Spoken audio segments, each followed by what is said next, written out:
Good morning. Larry is handing out the annual reports. So if you need one, raise your hand, and Larry will get it to you.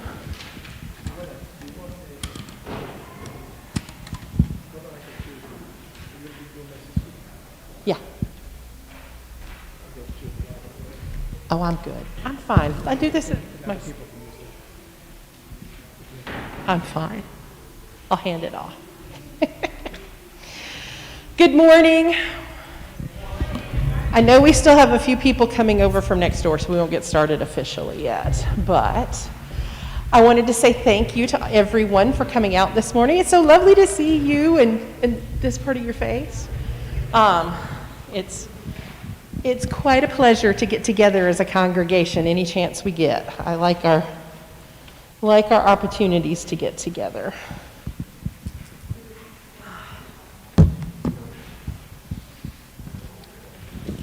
I told Reverend Smith that I couldn't have paid her to come up with a better sermon for today. She did an amazing job. Yes.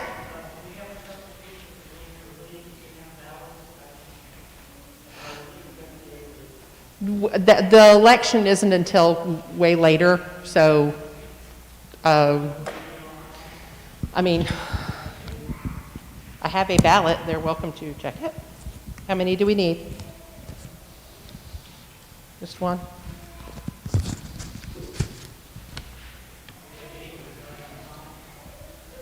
No. All right. Well, I know my husband isn't there. Yes, my husband is back. Okay. I think he was being herded to come on over. All right, would like to call everybody to order. If you don't know me, I am Kate Smith. I am your senior warden. Normally, our priest would be running the annual meeting, or our parish administrator would be helping out. And Megan, our priest, as most of you know, has moved on to a different parish in Florida. And Bethany Kelly is with her husband, Brian, down in Murfreesboro. I have good news on the Brian front. Brian has been very ill, but he is now recovering. He has been extubated and moved down to a step-down room in Murfreesboro. And yes, great improvement. He still has a ways to go, lots of anxiety because of the sedation, but he is improving and he's eating solid food. So that's always a wonderful sign. All right, so I'm going to call this meeting to order. And Chris Smith, you're going to have to come up here and help me wrangle all my things, please.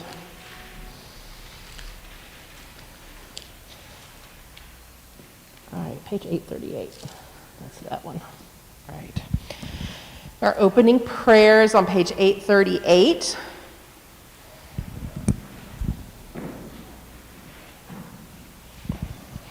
And it is prayer number 3 for the mission of the church.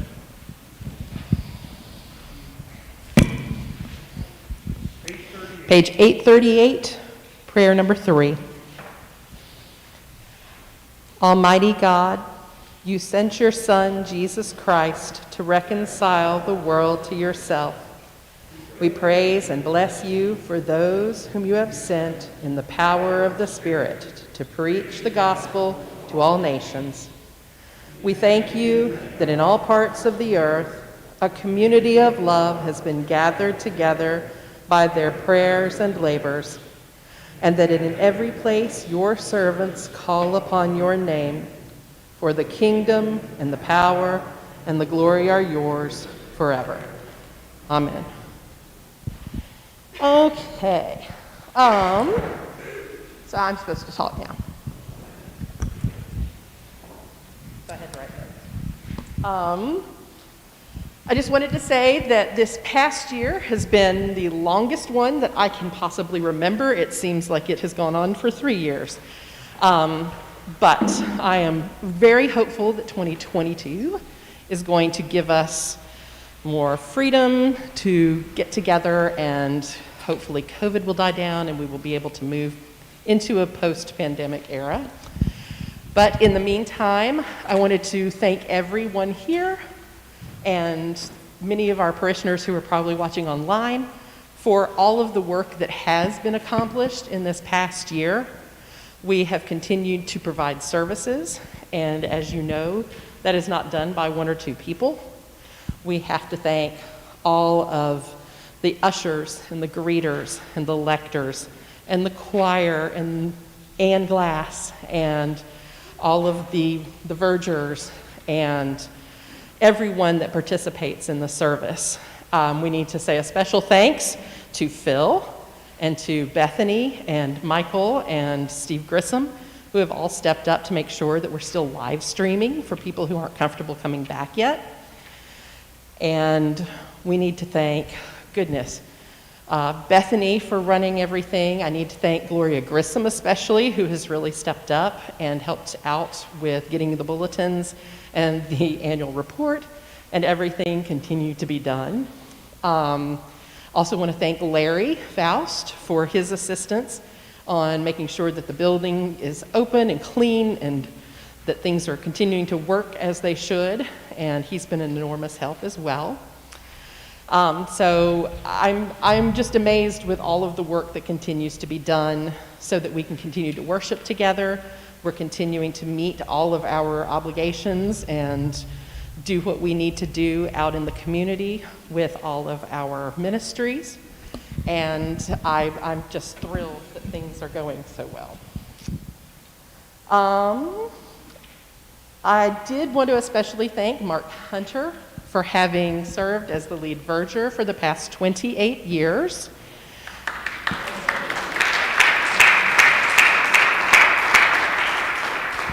He has moved on into the diaconate, training for the diaconate.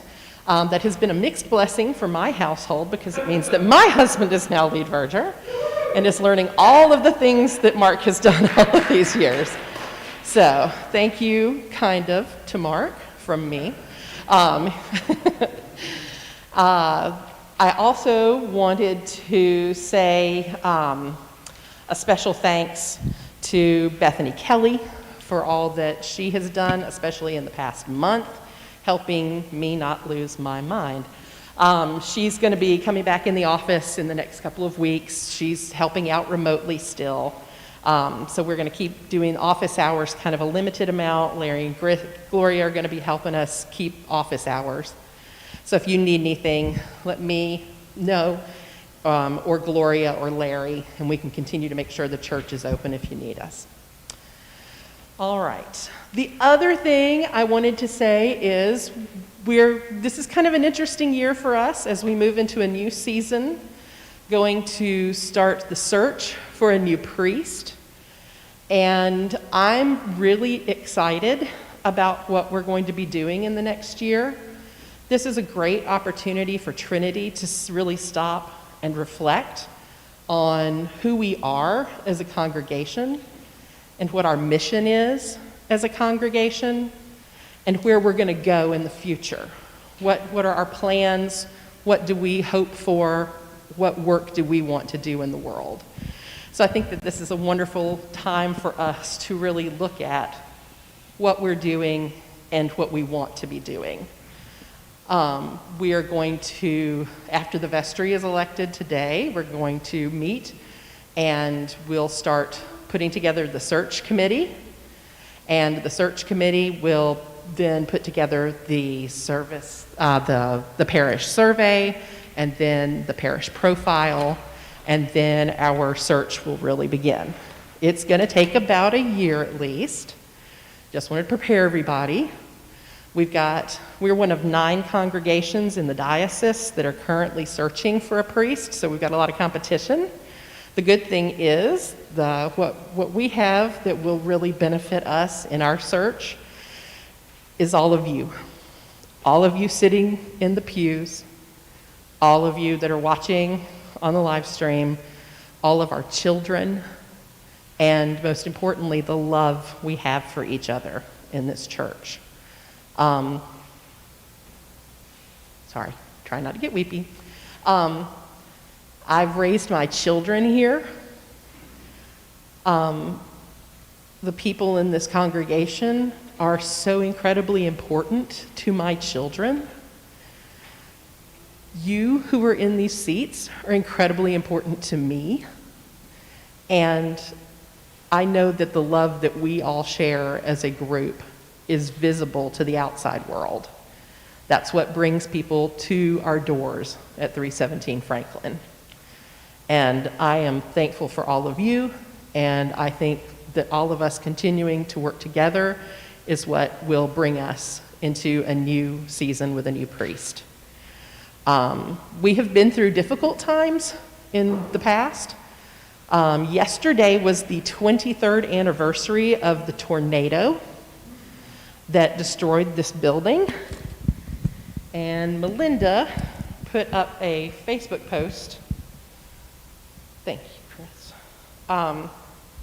Yesterday that was commemorating the tornado. And one of the comments on there from 3 years ago was from Judith Burke, who was our secretary at the time. I wanted to share with you what Judith said 3 years ago before she passed. At that time, I was the parish secretary at Trinity. My husband and I had no notion that anything had happened.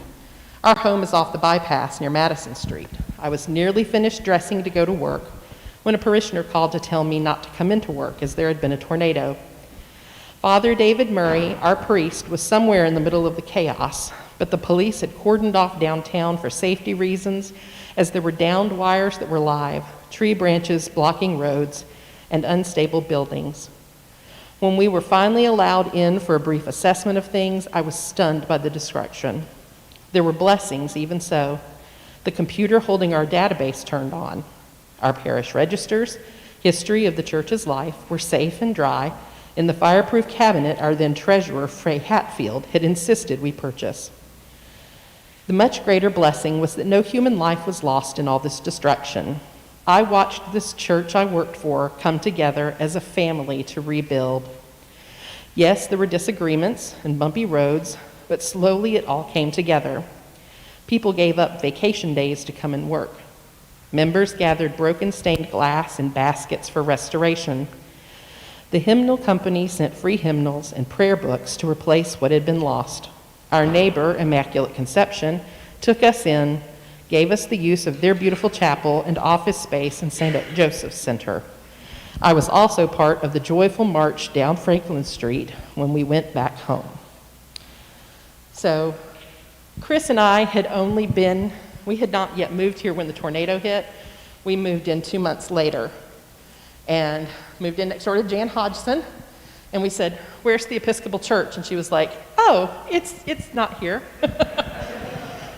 But when we came and started worshiping with the congregation down at the Catholic Church, we immediately knew we were home.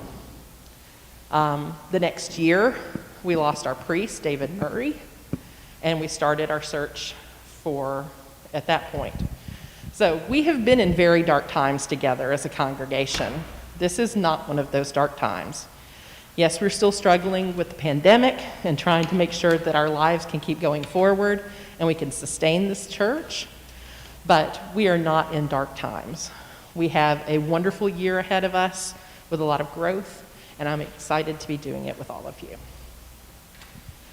All right, that's enough of me. So on your bulletin, your annual report, it says in the agenda that we're supposed to go to the treasurer. I'm going to have Will Green come up real quick and talk a little bit about some of the work that he's done in the past year to maintain the building. And I have to say a special huge thanks to Will. Will was kind of voluntold, kind of forced into being our junior warden. And he took on the mantle and has done an amazing job, and the work that he started, I think, is going to push us forward for several years to go. So thank you very much, Will. Good morning. Be brief and be gone. I want to thank the congregation first for entrusting me to be on the vestry. This has been an incredible 3 years of growth for me personally, so I really appreciate that.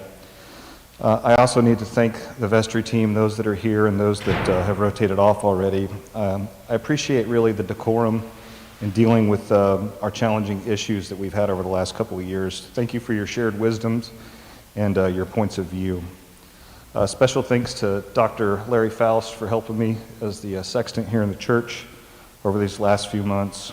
So I want to tell the congregation thank you. You guys are a part of this process. April is when I started it, and then in May we started with an initial plan of action. In June, everybody came out to help us as we started to open the church again and cleaning the church, and I really appreciate you guys coming out and helping with that. So basically for the plan of action, the thought process was to plan, do, check, and then act on and make sure that we get feedback on the things that we're planning. We outlined some priorities of works, and that's in your annual report. You can see that. And each one of those things that need to be worked on, we've been deferring to experts to make sure that we have the right wisdom shared with us with what we need to do as far as going forward. Specifically, you'll see a list in there that talks about the deferred maintenance.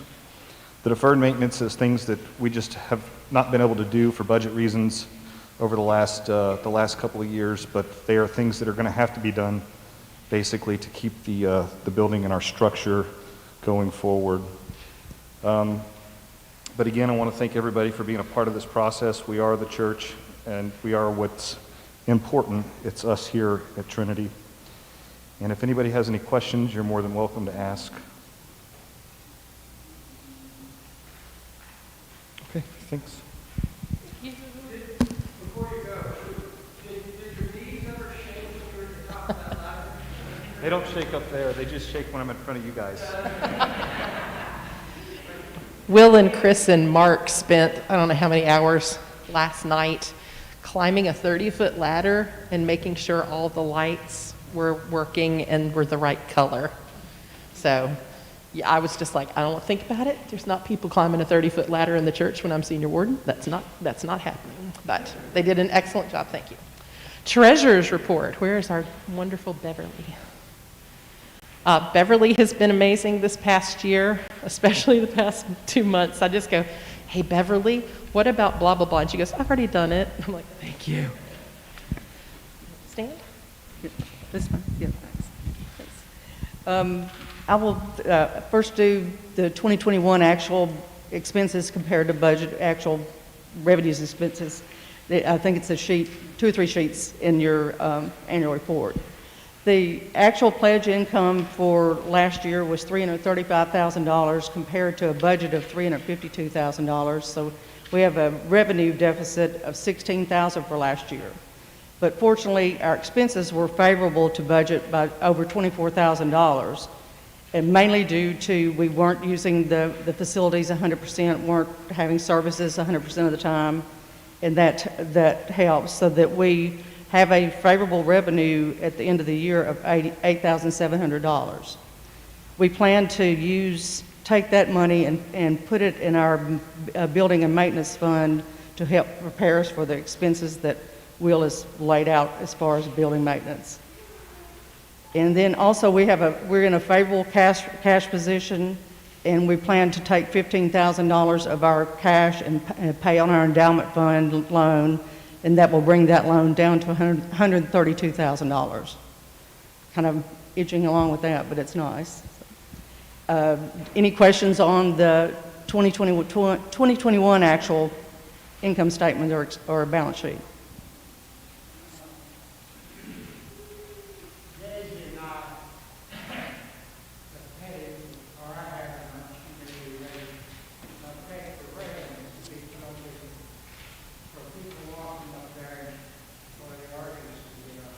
Yes. And so far, we hear that the ratings are made, but they haven't had the time. How has it been? A year? It seems like a year, but it is not.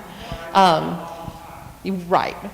You'll be happy to know that Monday I'm going to be up here with Ben and Chris and maybe Beverly, and he's bringing the railings up for us to look at them in place and approve them. So we're going to They had to do a second round of it, so Monday they're going to bring them here, we're going to check them out, and then if they look good, we're going with it. So that's where we stand on the railings. Any other questions on the 2021 actuals? Let me just go straight into the 2022 budget? Okay. As far as 2022 budget, we're showing expenses expected next year of $458,000.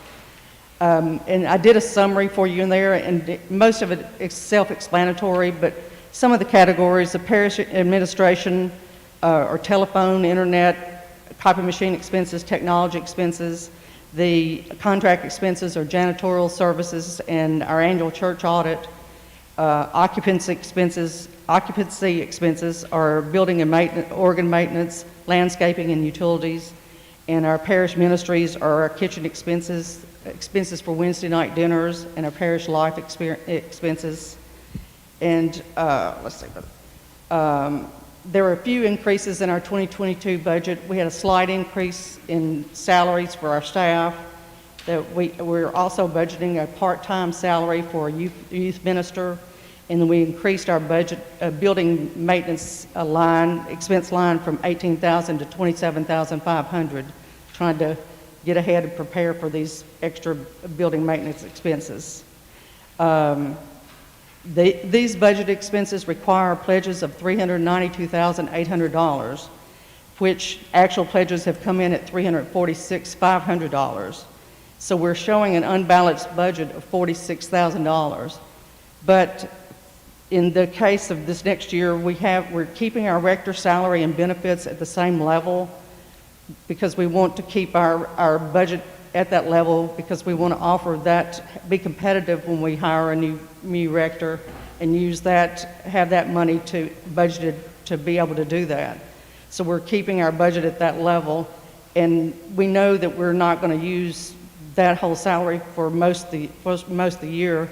So butting that against search committee expenses and interim priest expenses, we feel like we will be further ahead than the $46,000 deficit, so we're not really presenting an unbalanced budget. Any questions on or comments on the budget? Let's see if I covered everything.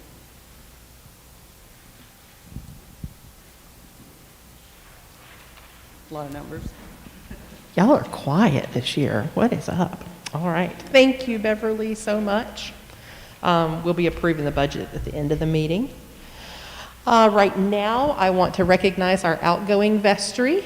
So I would like for Will Green and Quentin Humbird and Christy Crawford and John Holt to stand up so we can say thank you to all of you for your service this past 3 years.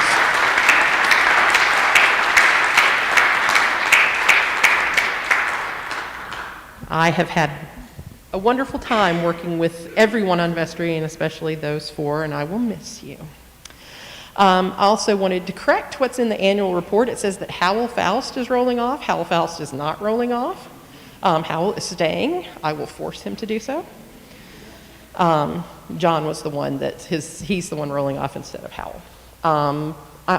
This is the time to acknowledge that we have a fifth person that we've got on our slate this year. That fifth person is going to be filling the vestry place left open after the death of John Island, who served very lovely at the beginning of the year until his health no longer allowed him to. And we appreciated all of John's commitment, and he kept saying he didn't know what he was doing, and he very much knew what he was doing. So greatly appreciated John's service on the vestry. And so we will be electing one person to fill that.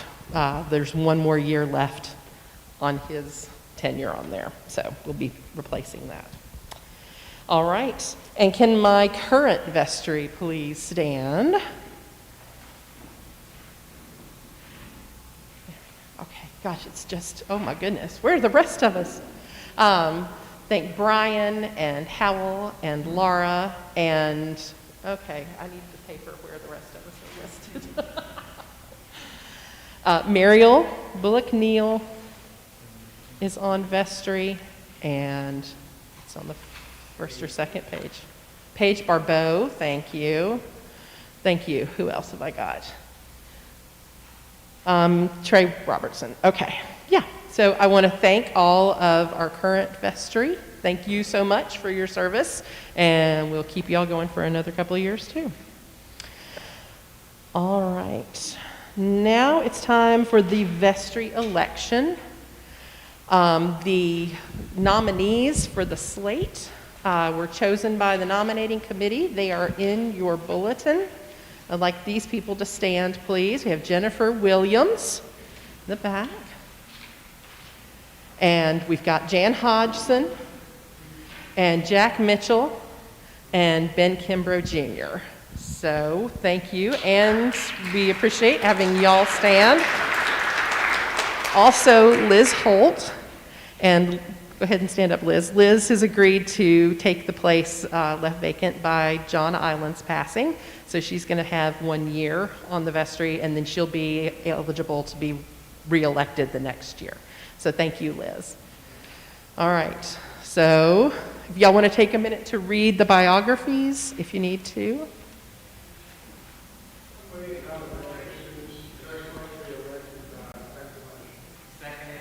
Second. If we have no nominations from the floor, all right, we'll vote by acclamation then. All in favor of the vestry slate as proposed, please say aye. Aye. All opposed? Yay! Thank you so much. That is wonderful. Yay.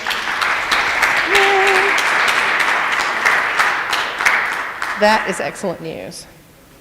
Okay. I'm not following Robert's rules effectively. I apologize. All right, old business. Does anyone? What? It's in a minute. That's not next on the step. I have a list. Any old business anyone wants to bring up or discuss? The airing of grievances. This is your Festivus if you want to say what's wrong. Okay, y'all are easy this year. This is great. Our new business, I am very excited to announce that I have put together and just about signed the letter of agreement with our interim for 2022, going forward for a year. And I'm excited to tell y'all that after we get all the paperwork signed, beginning March 1st, our interim priest is going to be Dorothy Hartzog.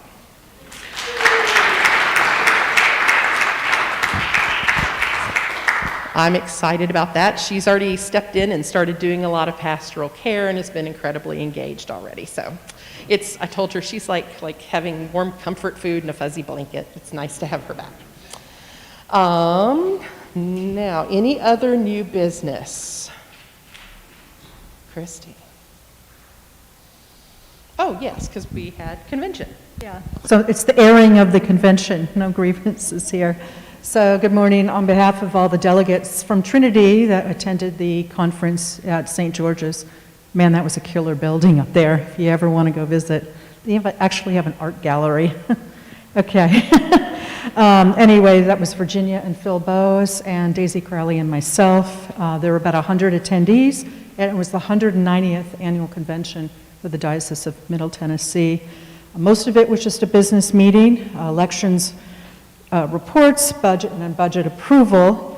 So just a few takeaways, just because I never hear what happens at the convention. So I said, you know what, somebody should report it. So if you like this idea, we'll keep it going. If you don't, I'll sit down. Anyway, we had an interesting speaker. His name was Reverend Canon Mark Clavier. He was from Wales, but he was from Greenville, South Carolina, so I never figured out how the thread met. But anyway, he talked about Convivium, and it's a Convivium project that's going to go across, starting from Wales, all over the world. And it talks about living well with God, creation, and each other, and that we all should be a convivial Christian. So there's a website. It's very interesting if you want to check it out. Secondly was the sermon that was given by Right Reverend John Bauerschmidt. And he described the pandemic that we're all going through as a wilderness road. And he challenged all of us during this Lent to do less, not more, and to recharge your spiritual batteries. And I thought that was a good message to bring back, to think about. And then any resolutions that were going forward, the first one that will impact our parish here is anti-racism training. This was started up all over the country, and it's going to be rolled out, and it will be diocesan staff, clergy, as well as senior wardens. That's why I'm looking at you, Kate. And then you'll bring the feedback back to convention next year, and then they'll roll it out however they decide throughout each parish. And then based on the vacation of the death penalty for Abu Ali Adur Rana, who was a recently confirmed Episcopalian, the Diocese Convention reaffirmed the support of the abolition of the death penalty and is requesting a creation of a diocese task force on the abolition of the death penalty. And that's it. Thank you to all 4 of you that went to convention. I usually like going, but this year, not to be. What? Yes, Quentin. Yeah. Since we have people on live stream as well. I'm Quentin Humbert. As you know, I'm happily leaving the vestry, but I'm also happily involved in on our newest outreach effort on the list that you see in the annual report. And I didn't want to mention it without thanking Ann Finley for the effort and the years. I'm not sure how many years we did prep for kindergarten. How long was that? 5? Which was an effort to help the children in the community, which I think was very well received and was even more important now as we move forward with children's challenges in school, their literacy, etc. And so Project Transformation is going to be a nice fill-in for that. It's a statewide effort where we help children at risk with their literacy and also with developing meaningful relationships that are spiritually guided. I think churches, it's a great opportunity for us to partner with other churches. There's going to be a transition coming up, and Ann and I are going to be on the advisory council. But what I wanted to mention to everybody online and everybody here today is that this is an opportunity for college-age kids that we know to get involved as well. Those that have been through 1 year of college can apply and work for actual money, which is good for college-age kids. During the summer, they provide housing, and they actually get to work with the children. There's a evidence-based reading program that's done with them, and those volunteer readers, if we're able to, and we hope we're going to, they're going to plan on doing it face-to-face in the United Methodist Church here in town, where we can read with kids on a volunteer basis. And it's just one of the most rewarding things that you can do to see that connection happen with a young child when they don't have that opportunity. So Project Transformation, just keep your ears open for it. There's opportunities to volunteer. Doesn't take a lot of time or a lot of training. And it is a great thing. And I think the idea came to us really because of the work Ann had done with Prep for K and the need for children. So thanks about that. Thank you, Quentin. As a librarian, I give that a thumbs up. All right, any other new business? We're going to be out of here and able to make it to lunch. It's a motion to accept the treasurer's report and the 2022 budget. Do I have a second? Lots of seconds. All in favor, say aye. Aye. All opposed? Good. Thank you. All right. Is there anything else for the good of the order? I can tell y'all it feels kind of weird since I kind of feel like we've been here 23 years in March. So I kind of feel like I've grown up in this church, and it's really weird to be up here. Because I'm supposed to be in the back, snickering and talking to my children. It feels very strange. Oh, yes. So we were supposed to take up a collection for fuel this morning, and we forgot. I forgot. Bethany wasn't here. So Mark has a collection basket for fuel money in the back that he may pass it around. But if you have money for fuel, it would be greatly appreciated for the continuance of that ministry. All right. I am looking forward to us starting up the Christian formation and Wednesday night suppers as soon as our COVID numbers drop and we are safe to get back together. We will be, I guess we hadn't talked about the Wednesday night supper, the new thing. I'm totally off of the list now, apologize. When we start our Wednesday night suppers back, we're going to do soup. And the different groups in the congregation are going to fix soup for people. So it'll be soup, salad, bread, and a dessert. And that's going to be kind of our standard. Whichever soup you want to bring is up to you. That'll start Wednesday, February 1st, assuming our COVID numbers have dropped. We're watching that. I don't want to put anybody at risk just over soup. So we're going to be keeping watching the numbers, but hopefully we'll be able to start back Wednesday the 1st. It will be publicized, yes, we are doing this, or, oh, wait another week or two. All right. Empty Bowls is February 22nd. Please see Melinda or go on the Eventbrite to get a ticket.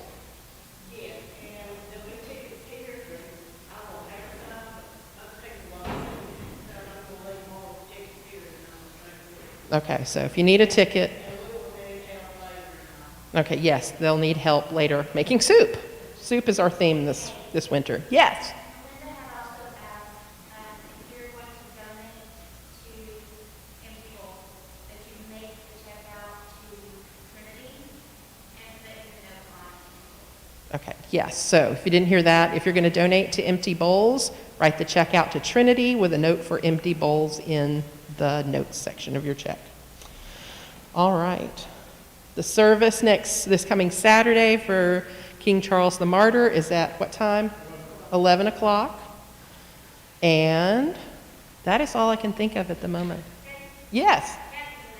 Oh, and the Women's Bible Study is going to be February 12th at 10 a.m. We're going to meet in the library. And you need to read the book of Ruth before you come. Pardon? We've got a motion to adjourn. Do we have a second? Everybody say second.